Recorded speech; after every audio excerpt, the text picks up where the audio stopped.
تحديد 26 من شهر مارس المقبل كموعد لإجراء مباراة الذهاب بين أسود الأطلس ومنتخب الرأس الأخضر، وذلك في إطار الجولة الثالثة عن المجموعة السادسة من الإقصائيات المؤهلة لكأس إفريقيا للأمم. المتابعة لطارق السكراتي. يخوض المنتخب الوطني المغربي لكرة القدم مباراته المقبلة ضمن إقصائيات كأس إفريقيا للأمم المقررة بالغابون سنة 2017 في 26 من شهر مارس المقبل.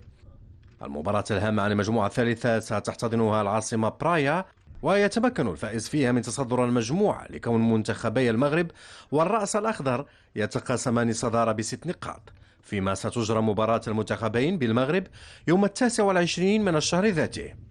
يشار إلى أن المنتخب المغربي سبق أن تفوق ضمن هذه المنافسات على المنتخب الليبي بهدف نظيف، وتفوق على المنتخب الساوطومي بثلاثية، بينما منتخب الرأس الأخضر فاز على الساوطومي ب7 أهداف مقابل هدف في الجولة الأولى، وانتصر على المنتخب الليبي ب2 لهدف واحد.